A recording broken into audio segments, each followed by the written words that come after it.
adalah sistem yang berbahaya. Potensi bahayanya meliputi angin kencang yang merusak, curah hujan lebat, gelombang badai, laut yang bergelombang, tanah longsor, dan banjir bandang. Informasi disediakan oleh JTWC. Kecepatan dan kategorisasi angin mungkin berbeda dari yang dilaporkan oleh Badan Meteorologi setempat. Maila terletak 1.211 km di selatan Kapingamarangi dan telah bergerak ke arah barat laut dengan kecepatan 6 km per jam, 3 knot, selama 6 jam terakhir. Tinggi gelombang signifikan maksimum adalah 10,4 meter, 34 kaki.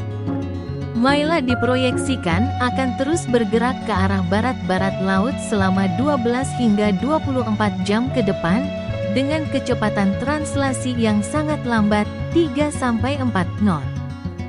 Percepatan lambat ke arah barat daya di bawah pengaruh pengarah dari punggung subtropis yang terletak di sebelah barat daya diperkirakan terjadi setelah 24 jam.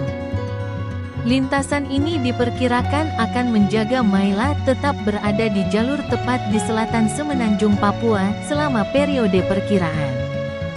Kepercayaan terhadap penilaian intensitas saat ini masih rendah karena potensi upwelling yang telah disebutkan sebelumnya.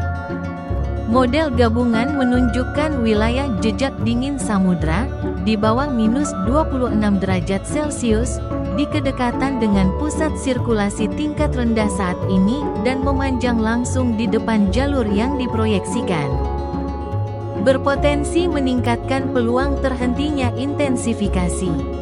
Meskipun demikian, tren penguatan yang terus berlanjut menunjukkan bahwa kemungkinan besar masa air dingin ini tidak seluas yang dimodelkan, atau suhu permukaan laut di sekitarnya lebih hangat daripada yang disimulasikan. Mengingat parameter lingkungan yang relatif jinak, intensifikasi berkelanjutan diperkirakan akan terjadi.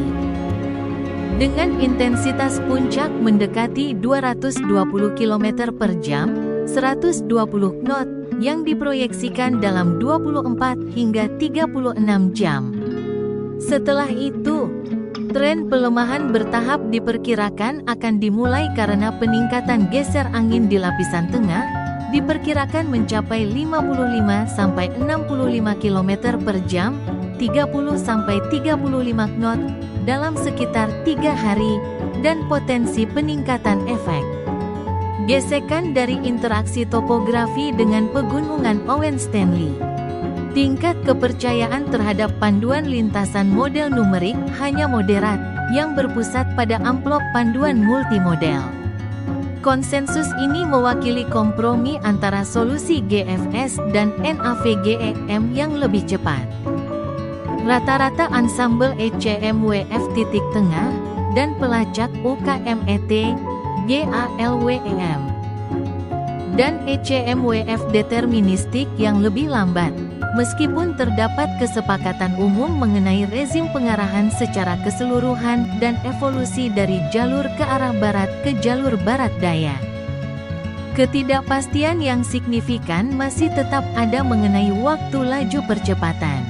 Faktor rumit tambahan lainnya adalah potensi interaksi topografi di sepanjang jalur dan pelemahan terkait. Jika sistem tersebut bergerak lebih dekat ke Papua Nugini. Mengenai intensitas, pergeseran terkini menuju tren intensifikasi yang lebih kuat, yang dibuktikan dengan perbaikan struktur dinding mata badai, didukung oleh hampir semua panduan yang tersedia.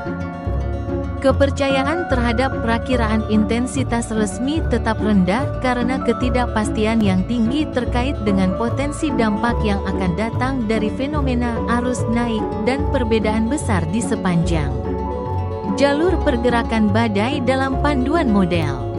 Selain itu, berlanjutnya pemicuan berbagai indeks intensifikasi cepat dalam siklus model terbaru memberikan bukti tambahan yang mendukung tren konsolidasi dan intensifikasi yang berkelanjutan.